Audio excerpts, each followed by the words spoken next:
Hello friends, welcome to our V2S classes. Myself Saurav Kumar welcomes you all in today's topic Direct Indirect Narration Speech Lecture 2. पिछले वाले lecture की बात करते कि पिछले वाले लेक्चर में हमने बेसिक जो नरेशन होता है कि किस तरीके से हमें डायरेक्ट स्पीच को इनडायरेक्ट स्पीच में चेंज करना है, कौन कौन से वो रूल्स होंगे जिनके हिसाब से हमें उन्हें चेंज करना है, क्या क्या चेंजेस होंगे जब हम चेंज करेंगे, ट्रांसलेट करेंगे सेंटेंसेस को, ठीक है, और कब हमें टेंसेस का बैक शिफ्ट करना है, ठीक है ना, ये सब चीजें कब हमें कौन से टेंस के पार्ट को कौन से वाले टेंस के पार्ट में चेंज करना है। तो ये सब चीजें बेसिक जो चीजें थी वो हमने लेक्चर 1 में कंप्लीट करी थी। आज का जो लेक्चर 2 है वो हम कंटिन्यू करेंगे। Do not change the verb tenses, ये हमारा टॉपिक रहेगा आज का, ठीक है। तो वीडियो बहुत ज्यादा इंपॉर्टेंट होने वाली है। अगर आपने पिछली वाली वीडियो नहीं देखी है तो मैं आपको सजेस्ट करता हूँ कि प्लीज आप पहले वो वाली वीडियो जाकर देखें। आई कार्ड में मैं वो वीडियो आपको प्रोवाइड करवा दूंगा, लिंक भी मैं डिस्क्रिप्शन में प्रोवाइड कर दूंगा, ठीक है फ्रेंड्स। तो क्या करना है, नए हो चैनल पर तो सब्सक्राइब कर दीजिए, अगर वीडियो आपको अच्छी लगती है तो प्लीज लाइक कर दीजिए, और जिन्हें भी नीड है, आपके कोई फ्रेंड्स हैं जिन्हें वो ये टॉपिक समझ में नहीं आ रहे हैं, टेंसेस हैं, डायरेक्ट इनडायरेक्ट स्पीच हैं, ठीक है, आगे हम और भी टॉपिक्स कवर करेंगे, एक्टिव वॉइस, पैसिव वॉइस, ठीक है ना। तो ये जो चीजें हैं ये बेसिकली बहुत स्कूल लेवल पे ना हम समझ नहीं पाते हैं। ये बहुत बेसिक बात है, इसमें कोई बुरी बात नहीं है कि हम नहीं समझ पाते। It's basic, it's normal, it's natural, ठीक है। तो ये सब से नहीं समझ पाते तो करना क्या है, मैं अभी आपकी मदद कर रहा हूँ। आपको करना क्या है, वीडियो को शेयर करना अपने फ्रेंड्स के साथ में जिन जिन लोगों को ये सब चीज समझ में नहीं आती हैं, और मैं अपनी तरफ से गारंटी देता हूँ कि ये चीजें आपको बहुत अच्छी समझ में आएंगी। उसके लिए करना क्या है, मेरे साथ एंड तक बने रहना है, वीडियो को बीच में से मिस नहीं करना है, ठीक है फ्रेंड्स। तो आज के टॉपिक पर पढ़ते हैं। तो आज का जो हमारा टॉपिक है वो क्या रहेगा कि do not change the verb tenses. पिछले वाले लेक्चर में हमने ये तो पढ़ लिया था कि हमें कब वर्ब टेंसेस को चेंज करना है, लेकिन अब हमें ये पढ़ना है कि when should we not change the verb tenses, की हमें वर्ब टेंसेस को कब चेंज नहीं करना है।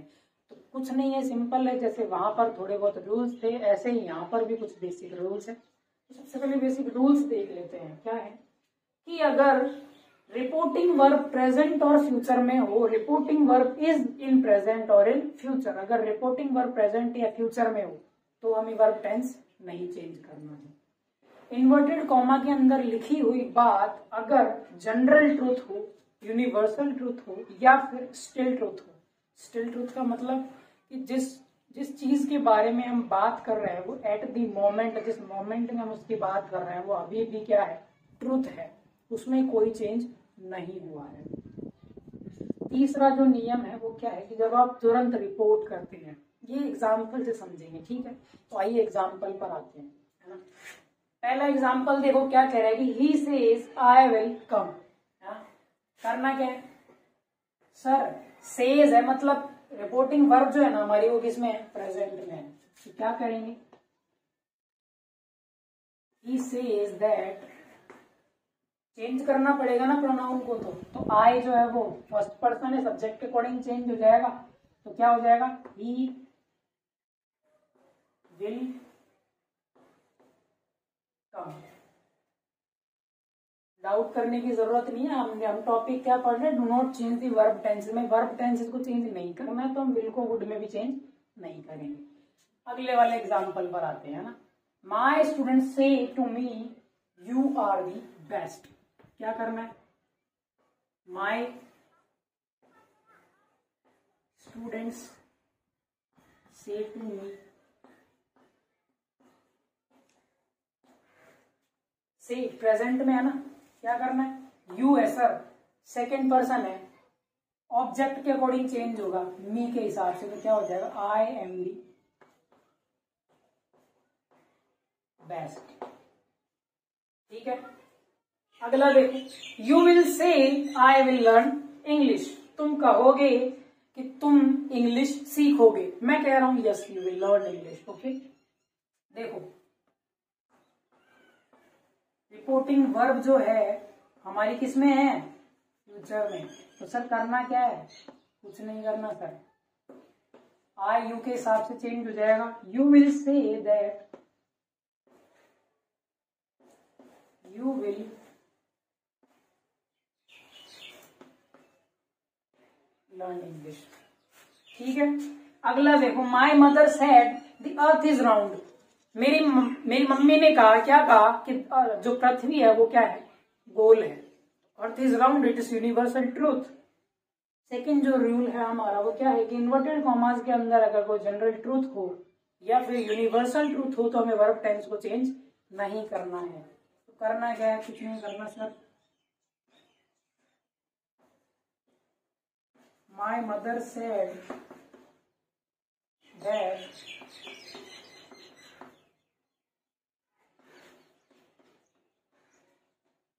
the earth is round।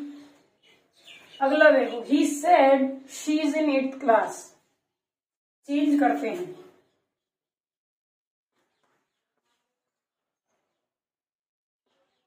he said that she, third person है, नो चेंज, क्या हो जाएगा,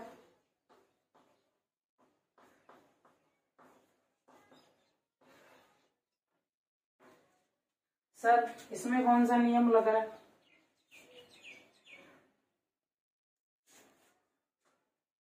स्टिल ट्रूथ बताया था ना।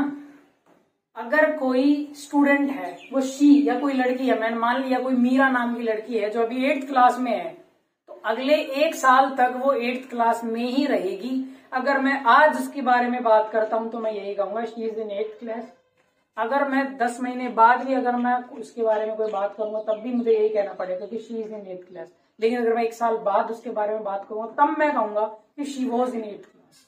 ठीक है ना, तो ये क्या हो गया, स्टिल ट्रूथ है कि वो अभी भी किसमें है, 8th क्लास में। ओके, अगला देखो, he said I am coming home।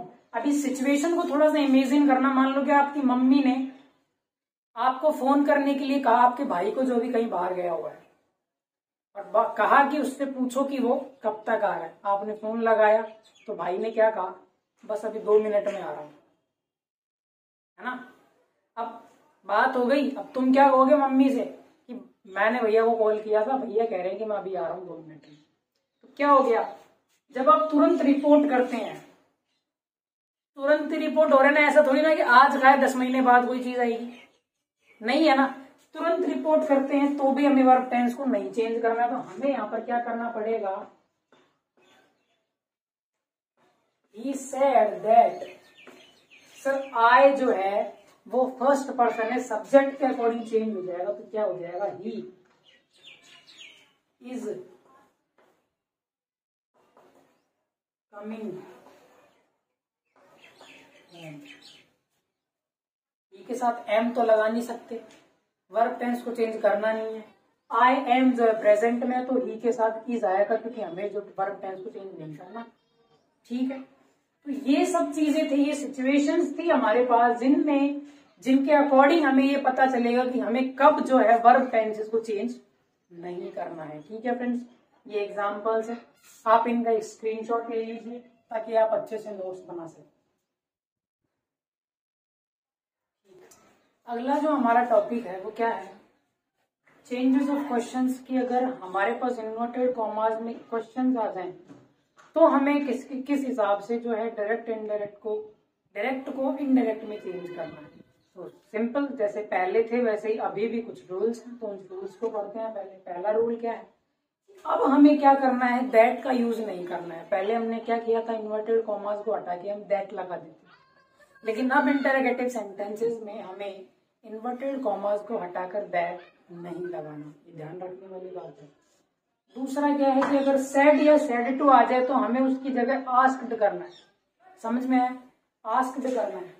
Question हम क्या करते हैं, पूछते हैं, हाँ, कहते नहीं है। ठीक है, फिर अब इनकी जगह पे हम इंक्वायर्ड या वांटेड टू नो भी कर सकते हैं। ये क्वेश्चन की डिमांड होती है और आपकी अपनी इच्छा है कि अगर आप कर सकते हैं तो आप कर लीजिए, वरना कोई जोर जबरदस्ती नहीं है, आपका काम आस्क से भी हो जाएगा। ये क्वेश्चन की डिमांड होती है, इंक्वायर्ड है या वांटेड टू नो है तो आप अपने हिसाब से यूज कर सकते हैं, कोई दिक्कत नहीं है। इन्वर्टेड कॉमास को हटा के दैट की जगह हमें क्या यूज करना है, इफ या वेदर।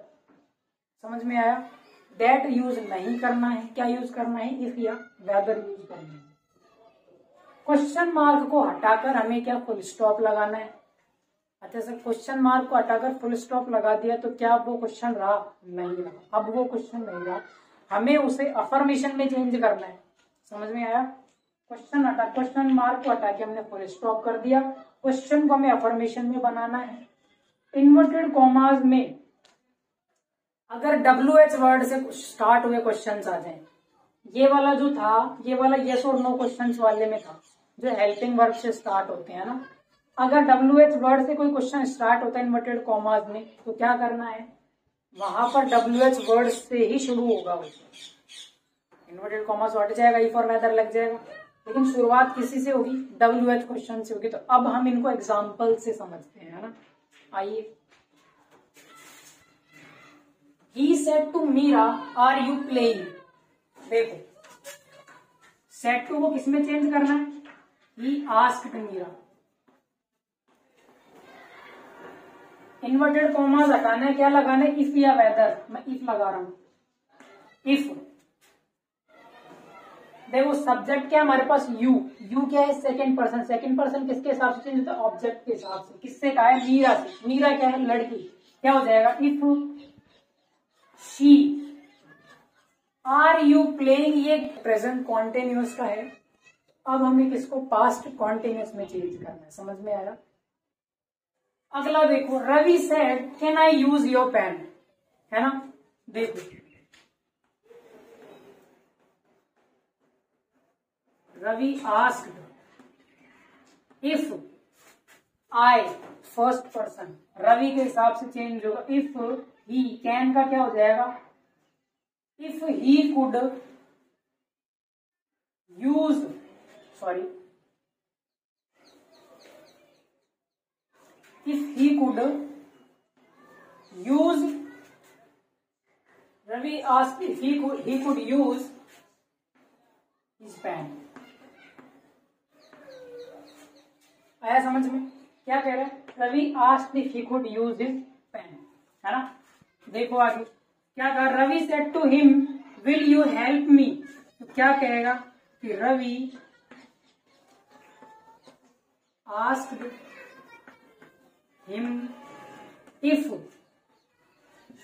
यू सेकंड पर्सन है, सब्जेक्ट के हिसाब से चेंज होगा। इफ ही, विल का क्या हो जाएगा, इफ ही वुड हेल्प, और मी का फिर से वो ऑब्जेक्ट के हिसाब से चेंज हो जाएगा। तो क्या हो जाएगा, ही वुड हेल्प हिम। आगे देखो क्या है, Meera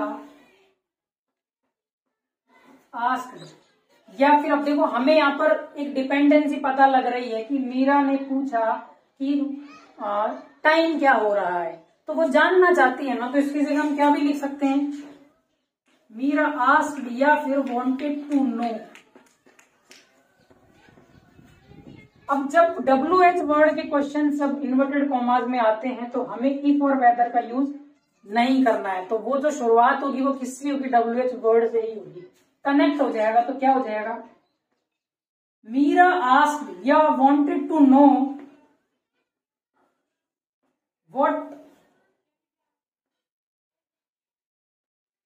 what the time was, या फिर हम कह सकते हैं what was the time, है ना। what the time was या फिर what was the time। क्या है अगला, he is asking is this seat free। क्या करना है, कुछ नहीं करना sir, he is asking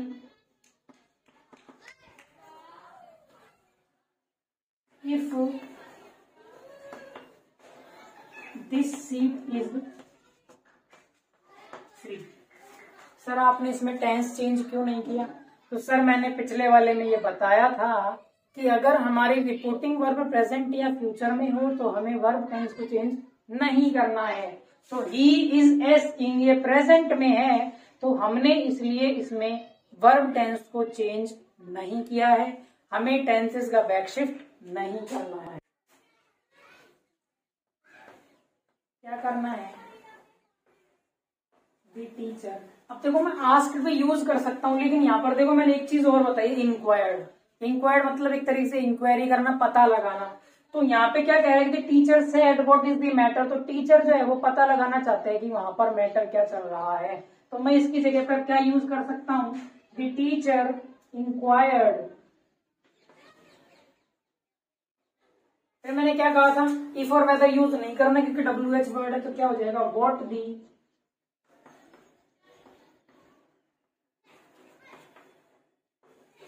matter was, कि वहां पर मैटर क्या चल रहा था। समझ में आया। तो ये कुछ एग्जाम्पल्स हैं, ये हमारे बेसिक रूल्स हैं। तो करना क्या है, स्क्रीनशॉट ले लीजिए, ठीक है। अब हम हमारे अगले पार्ट पर आते हैं। अगला पार्ट हमारा क्या है, इम्पेरेटिव्स को कैसे चेंज करना है। इम्पेरेटिव सेंटेंसेस होते हैं, तो सबसे पहले जान लेते हैं कि इम्पेरेटिव सेंटेंसेस होते क्या है। देखो, इम्पेरेटिव सेंटेंसेस में 3 टाइप के हम मान सकते हैं। सबसे पहला तो या तो कोई ऑर्डर दे या कमांड करे, है ना, या तो ऑर्डर दे या कमांड करे। जैसे कि मैंने कहा कि डोंट मूव, है ना, ये मेरा ऑर्डर हो गया कि हिलो मत, है ना। या फिर कोई रिक्वेस्ट करे, प्लीज ओपन द विंडो, या फिर कोई एडवाइस दे या सजेशन दे, जैसे गो एंड लाई डाउन। अगर वो थक गया है या खेल के आया बाहर से, तो मैं क्या कहूँ, गो एंड लाई डाउन, जाओ और नीचे बैठ जाओ, है ना। ऐसे जब होते हैं, ऐसे यानी कि हम किसी को क्या करते हैं, हम किसी को ऑर्डर देते हैं, कमांड करते हैं, या किसी से रिक्वेस्ट करते हैं, या किसी को एडवाइस देते हैं, ठीक है ना। तो ऐसे जो सेंटेंसेस होते हैं ना, वो इम्पेरेटिव सेंटेंसेस में आते हैं, ठीक है। अब सबसे पहले एक चीज देखते हैं, जैसे कि कहा, डायरेक्ट जो सेंटेंस है हमारे पास क्या है, फादर सेड डोंट गो। समझ में आया, फादर सेड डोंट गो। अब इसका इनडायरेक्ट कैसे बनाएंगे, इनडायरेक्ट बनाने के लिए हमारे पास देखो एक स्ट्रक्चर होता है। स्ट्रक्चर में क्या होता है कि ये इनडायरेक्ट का स्ट्रक्चर है कि जब हम इनडायरेक्ट में बदलेंगे तो क्या करना है, सेड होगा ना, सेड या फिर सेड टू होगा, तो उसको आस्क्ड या फिर टोल्ड में बदलना है। समझ में आया, आस्क्ड या टोल्ड में। तो क्या होगा, रिपोर्टिंग वर्ब चेंज हो जाएगी आस्क और टेल के हिसाब से। फिर हमारे पास ऑब्जेक्ट आएगा, फिर टू आएगा, और उसके बाद में बाकी बचा जो सब कुछ आ जाएगा। और अगर नेगेटिव सेंटेंस है तो क्या करना है, सब कुछ सेम रहेगा, बस नॉट टू लग जाएगा। जैसे यहां पर है, फादर सेड डोंट गो, तो मैंने डायरेक्ट क्या बनाया, फादर टोल्ड मी। सही कहा है ना, father told me not to go. समझ में आया। अब देखो, ये जो सेड है, टोल्ड है, अब बेसिकली हमें क्या करना क्या है, आस्क्ड और टोल्ड में चेंज करना है। लेकिन यहां पर भी एक चीज इंपॉर्टेंट है कि हमें सेंटेंस की डिमांड क्या है, उसके हिसाब से हमें चेंज करना है। क्योंकि बहुत सारे ये भाव होते हैं ना हमारे, हम किसी को ऑर्डर देते हैं, किसी से रिक्वेस्ट करते हैं, किसी को सजेशन देते हैं, किसी को एडवाइस देते हैं, किसी को रिकमेंड करते हैं, कोई चीज हमें पसंद आई है, तो उसके हिसाब से हम देखो किस किस तरीके से हम होटल वगैरह में जाते तो हम ऑर्डर देते हैं ना। तो ये बहुत सारे भाव होते हैं, तो ये भाव आपको पहचानने पड़ेंगे। और ये भाव पहचानने के लिए क्या करना पड़ेगा, आपको सेंटेंसेस की प्रैक्टिस करनी पड़ेगा, ताकि आपको सेंटेंस को पढ़ के ये पता लग सके कि इसमें किस तरीके का भाव है, क्या इसमें कोई ऑर्डर दे रहा है या फिर रिक्वेस्ट कर रहा है या एडवाइस दे रहा है, क्या कर रहा है, ठीक है ना।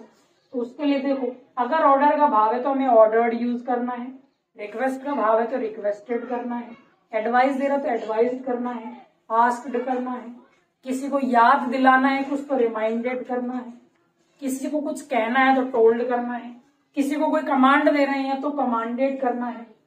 फॉरबिड यानी किसी को हम कुछ मना करते हैं तो उसके लिए फॉरबिड यूज करते हैं। फॉरबिड में ऐसा होता है कि 3 फॉर्म्स होती हैं, फॉरबिड, फॉरबेड और फॉरबिडन, है ना। फॉरबिड, फॉरबिड, फॉरबिडन, ठीक है ना। अब ये सबसे इम्पोर्टेंट है कि सजेस्टेड, जब हम किसी को सजेस्ट करते हैं और सजेस्टेड के हिसाब से जब हम सेंटेंस बनाते हैं, इनकी जगह अगर अपन सजेस्टेड दैट यूज करते हैं तो फिर उसके बाद में हमारे पास ऑब्जेक्ट नहीं आता साथ में। सजेस्टेड दैट के बाद सीधा जो बचा हुआ आ जाता है वो आ जाता है, ऑब्जेक्ट नहीं आता। इसी तरीके से हम कोई चीज अगर किसी को रिकमेंड करते हैं, है ना, तो रिकमेंड करते हैं तो रिकमेंडेड दैट हो जाता है। समझ में आया। जैसे कि अगर मैं यहाँ पर बना हूं सजेस्टेड के हिसाब से, तो क्या कहा, फादर ने क्या कहा कि वहां मत जाओ, डोंट गो यानी मत जाओ, तो उसने सजेस्ट तो किया, तो क्या कहा हमने सजेस्टेड के हिसाब से, तो father suggested that I do not go. क्या था, मी, मुझसे कहा था ना, तो क्या हो गया, आई डू नॉट गो। तो ये है, समझ में आया, ये इंपेरेटिव की कहानी। अब हम किस तरीके से एग्जाम्पल्स को ट्रांसलेट करते हैं, तो हम एग्जाम्पल्स देखते हैं, ठीक है। अब हम एग्जाम्पल्स देखते हैं ना। पहला एग्जाम्पल क्या है, teacher said please shut the door. अब देखो अच्छी समझने वाली है, टीचर ने कहा कि प्लीज शट द डोर। अब इसको हम आस्क्ड या टोल्ड से भी बना सकते हैं ना, टोल्ड से बना सकते हैं, लेकिन देखो प्लीज मतलब ये रिक्वेस्ट का भाव आ रहा है, तो हमें क्या करना है, देखो क्या करना है, टीचर रिक्वेस्टेड। अब उसने मुझसे कहा है ना, मान लेते कि मुझसे कहा है ना, teacher said to me please shut the door, तो क्या हो जाएगा, ऑब्जेक्ट मी, मेरे हिसाब से क्या आ जाएगा, teacher requested me to shut the door. आया समझ में। अब अगला देखो क्या कह रहा है, teacher said keep quiet. Teacher ने कहा कि चुप रहो, तो अब ये चुप रहो क्या हो गया, ये एक टीचर ने ऑर्डर दिया है बच्चों को, है ना, तो क्या हो जाएगा, teacher ordered me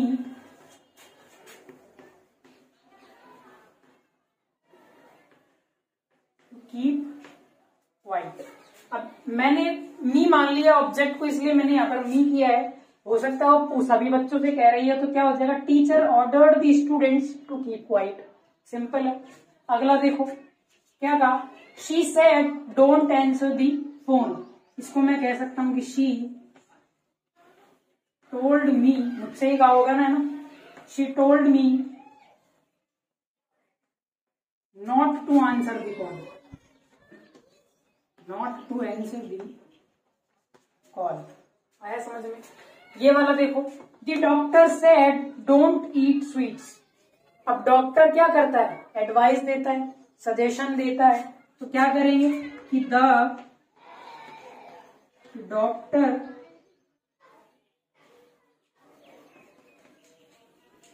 advised me not to eat sweets, है ना। तो अगला वाला देखो क्या कह रहा है, she said study harder to pass the exam. अब इसका ऐसा समझो कि हो सकता है कि मैं अपने छोटे भाई या छोटी बहन को एक सजेशन दूं कि तुम्हें क्या करनी है, बहुत ज्यादा मेहनत करनी है, बहुत ज्यादा पढ़ाई करनी है एग्जाम को पास करने के लिए। तो क्या कहूंगा कि शी सजेस्टेड दैट। अब क्या कहा था, सजेस्टेड के साथ में कभी भी ऑब्जेक्ट नहीं आता है ना, तो क्या हो जाएगा, अब उसने कहा तो किससे होगा, मुझसे, तो क्या होगा, she suggested that I study harder to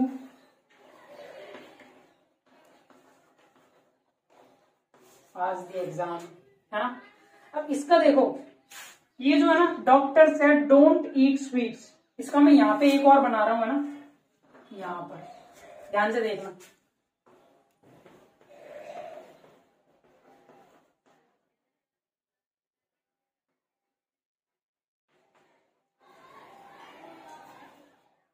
The doctor forbade me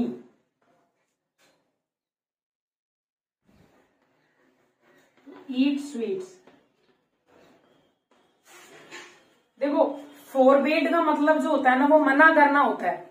अब जब हम किसी चीज को करने के लिए मना कर रहे हैं, तो ये जो मना करना है ना, यही इसका नेगेटिव सेंस आ गया, तो हमें बाद में जो सेंटेंस है ना, उसमें नेगेटिव सेंस का यूज नहीं लेना है। अब देखो कैसे करेंगे, डॉक्टर ने क्या कहा कि मिठाइयां मत खाओ, है ना, तो क्या कहेंगे हम, अगर हिंदी में ट्रांसलेट करके देखें तो, कि डॉक्टर ने मिठाइयां खाने से मना किया है ना, खाने से मना किया है ना, नहीं खाने से मना नहीं किया। तो देखो क्या करेंगे कि the doctor forbade me to eat sweets, की डॉक्टर ने मुझे मिठाइयां खाने से मना किया। आया समझ में, ये फॉरबेड का यूज था, है ना, फॉरबेड का मतलब मना करना होता है। तो क्या करना है, आप स्क्रीनशॉट ले लीजिए। ले लिया। तो अगला हमारे पास क्या आता है, चेंज ऑफ एक्सक्लेमेशन, हाँ, या फिर एक्सक्लेमेटरीज। एक्सक्लेमेटरी सेंटेंसेस अगर इन्वर्टेड कॉमास में हमें आते हैं तो हम उनको किस तरीके से चेंज करना है। तो सबसे पहले हम समझते हैं कि एक्सक्लेमेटरी सेंटेंसेस होते क्या हैं। सबसे पहले एक्सक्लेमेटरी सेंटेंसेस की जो आइडेंटिफिकेशन होती है वो क्या होती है, एक्सक्लेमेशन मार्क होता है उन सेंटेंस, ठीक है ना। और ये कहाँ काम आते हैं, या तो एक्सप्रेशन ऑफ जॉय, खुशी, खुशी के जो इमोशंस होते हैं, हमारे जो इमोशंस होते हैं ना, वो बेसिकली एक्सक्लेमेटरी सेंटेंसेस के द्वारा जो है हम कह पाते हैं, हमारे जो एक्सप्रेशंस होते हैं उन्हें बताते हैं। एक्सप्रेशन ऑफ जॉय है, सोरो है, एप्लॉज है, वंडर है, सरप्राइज है, रिग्रेट है। इन सब चीजों को के एक्सप्रेशन को बताने के लिए हम एक्सक्लेमेटरी सेंटेंसेस का यूज लेते हैं, ठीक है। अब देखो, हमें बेसिकली पढ़ना क्या है, वो रूल्स जिनसे हमें डायरेक्ट को इनडायरेक्ट में चेंज करना है। तो सबसे पहले सेड या सेड टू अगर आ जाता है हमारे रिपोर्टिंग वर्ब में, तो हमें अगर सेंटेंस में हुर्रा है ना, ये एक्सप्रेशन ऑफ जॉय है, खुशी का है। हम कोई मान लो कि हम कोई मैच खेल रहे हैं, हम जीत के, तो हम क्या कहेंगे, hurrah we won the match, है ना। तो हम खुशी से इस चीज को व्यक्त करेंगे, तो उसके लिए हमें एक्सक्लेम्ड विद जॉय करना है। Alas we lost the game, हमने हमारा गेम खो दिया या हम हार गए, है ना, तो उसके लिए, दुख के लिए हम एक्सक्लेम्ड विद सॉरो यूज करते हैं। सरप्राइज के लिए व्हाट या हाउ यूज करते हैं, व्हाट या हाउ। अगर कोई रिग्रेट होता है तो ये पहचान है, व्हाट या हाउ अगर आ जाता है सेंटेंस में तो हमें पता लग जाता है कि वो जो सेंटेंस है वो शॉक करने वाला है। वहां पर अगर कोई न्यूज है तो वो शॉक करने वाली न्यूज है। रिग्रेट के लिए ओ और एप्लॉज के लिए ब्रेवो, है ना। तो क्या करना है, व्हाट और हाउ आ जाए तो exclaimed with surprise, exclaimed with regret, exclaimed with applause, है ना, ये सब चीजें। दूसरा, एक्सक्लेमेशन मार्क को हमें फुल स्टॉप में चेंज करना है, ठीक है। तीसरा बात क्या है कि कंजंक्शन हमारे पास दैट ही आएगा, दैट वापस आ चुका है। इंटरजेक्शंस यूज नहीं होते। इंटरजेक्शंस क्या है, ये हुर्रा, एलास, ओ, ब्रेवो, ये सब इंटरजेक्शंस है, इनका यूज नहीं होता है सेंटेंस में, ठीक है। और चौथी और सबसे इंपॉर्टेंट बात, प्रोनाउन, टेंस और टाइम रिलेटेड जो वर्ड्स हैं उन्हें हमें चेंज करना है। आया समझ में। Said to, exclaimed with joy, exclaimed with sorrow, exclaimed with surprise, exclaimed with regret, exclaimed with applause, ठीक है ना। एक्सक्लेमेशन मार्क को हटा के फुल स्टॉप करना है। कंजंक्शन दैट का यूज करना है, इंटरजेक्शंस का यूज नहीं करना है। And last but not the least, हमें प्रोनाउन, टेंस और टाइम रिलेटेड वर्ड्स को चेंज करना है। तो एग्जांपल्स देखते हैं। तो अब हम एग्जांपल्स देखते हैं ना। तो सबसे पहले एग्जांपल क्या है, Rohan said hurrah we won the match, है ना। तो देखो, हुर्रा आ गया, मतलब खुशी की बात है ना, तो वो किस तरीके से मतलब खुशी के साथ इजहार करेंगे इस चीज को। तो क्या कहेगा कि रोहन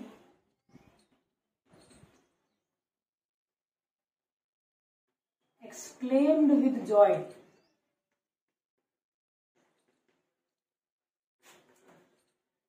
that, अब प्रोनाउंस भी चेंज होंगे तो वी फर्स्ट पर्सन है ना, तो क्या हो जाएगा, वो, अब बहुत सारे होंगे, है ना, तो बहुत सारे के लिए क्या यूज करेंगे, दे। अब देखो, won the match past simple के सेंटेंस है ना, पास्ट सिंपल का सेंटेंस है, तो पास्ट सिंपल किसमें चेंज हो जाता, पास्ट परफेक्ट में। तो क्या हो जाएगा, they had won the match. आया समझ में। अगला देखो, he said alas I fail the exam, है ना, क्या हो जाएगा, he exclaimed with sorrow that, I first person subject के हिसाब से, तो क्या हो जाएगा, that he had failed the exam। आया समझ में। अगला देखो क्या कह रहा है, he said wow what a great idea. अब उससे पहले एक चीज समझते हैं, व्हाट और हाउ ये सरप्राइज को बताते हैं ना, तो व्हाट और हाउ को हमें वेरी और ग्रेट में चेंज करना है, ठीक है ना। यानी कि सेंटेंस से जब हम चेंज करेंगे इनडायरेक्ट में, तो व्हाट और हाउ जो है वो हट जाएंगे, उनकी जगह पे क्या आ जाएगा, वेरी और ग्रेट। अब वेरी और ग्रेट का यूज भी किस तरीके से होगा कि वेरी जो है वो तो एडजेक्टिव से पहले आएगा और ग्रेट जो है वो नाउन से पहले आएगा। अब ये चीजें आपको एग्जाम्पल से अपने आप ही समझ में आ जाएंगी कि हमें किस तरीके से क्या यूज करना है। देखो सेंटेंस में क्या कह रहा है, he said wow what a great idea, तो क्या हो जाएगा,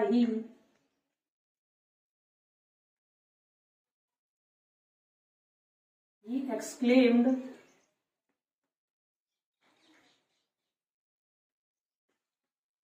with surprise that what a great idea। Present simple का है, पास्ट सिंपल में कर देंगे that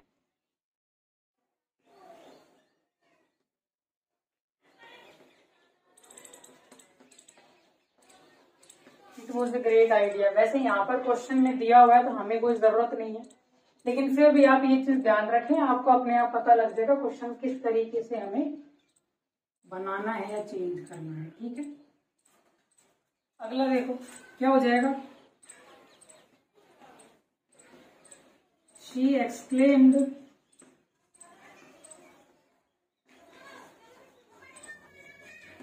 with surprise that। अब देखो सब्जेक्ट क्या है, यू सेकंड पर्सन है, सेकंड पर्सन जो है वो ऑब्जेक्ट के हिसाब से चेंज होगा, इसके हिसाब से तो क्या हो जाएगा, ही वॉज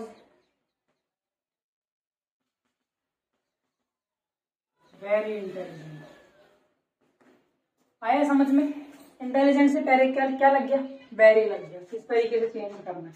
अब देखो he said Bravo you did well. अब देखो ब्रेवो कब, मतलब एक तरीके से हम जब किसी को अप्लॉज करते हैं, किसी को प्रेज करते हैं ना, तब हम किस चीज का यूज करते हैं, ब्रेवो का। उस चीज के लिए हम कैसे चेंज करेंगे, ही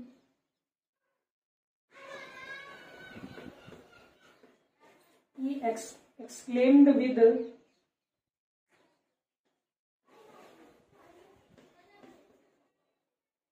applause that। अब देखो यू डिड वेल है ना, यू डिड वेल क्या है, पास्ट सिंपल का है, तो इसको पास्ट परफेक्ट में चेंज करेंगे, यू चेंज हो जाएगा तो क्या हो जाएगा, that I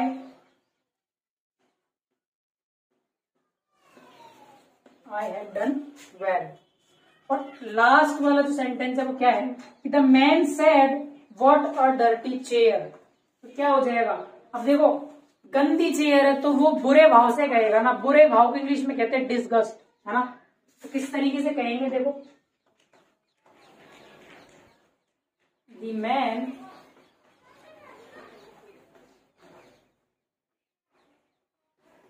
exclaimed with disgust that क्या हो जाएगा, the chair was very dirty.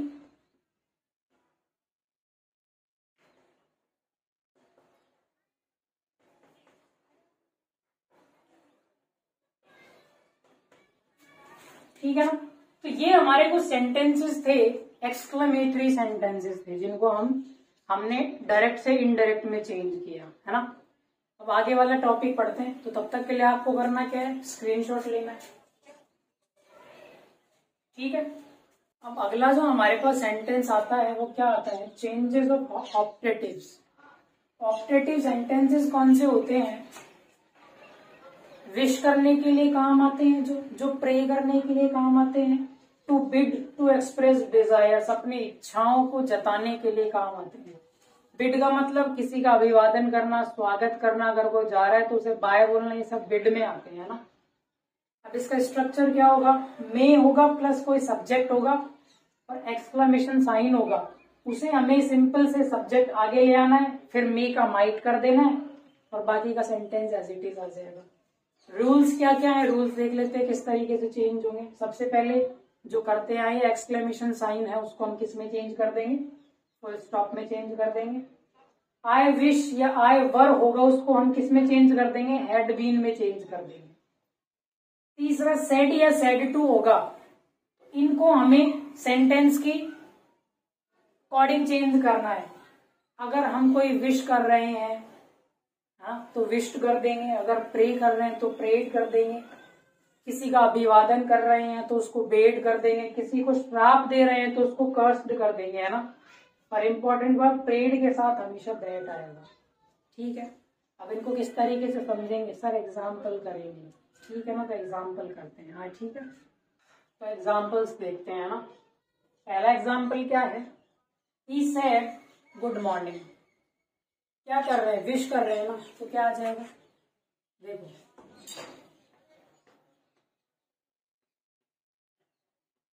He wished, किसे किया, मी, हिडन होता है ना, he wished me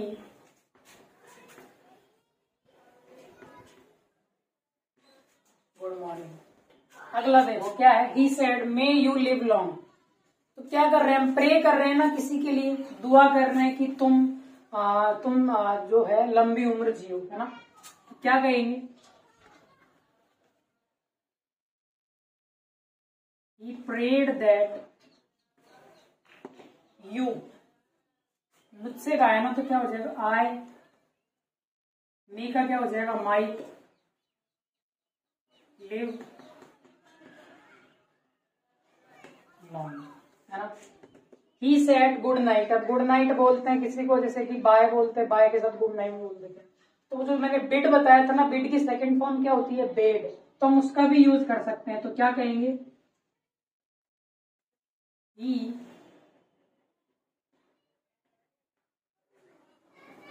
bed me good night, है ना। अब देखो, he said I wish I were you. उसने कहा कि काश मैं तुम होता, है ना। तो क्या ये विश कर रहा है ना वो, तो विश करने के लिए क्या कहेगा, he wished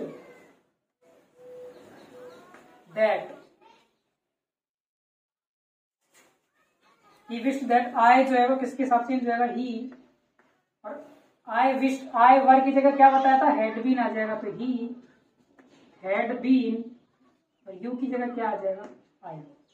he wished that he had been I. We said to him congratulations. अब किसी को कॉन्ग्रेचुलेशंस बोलते हैं तो क्या विश करते हैं ना मुझसे, तो क्या कहेंगे, he wished him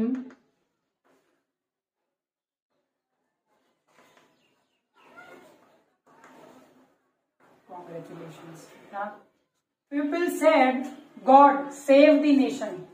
अब गॉड से हम क्या करते हैं, प्रे करते हैं ना, तो क्या कहेंगे, people prayed that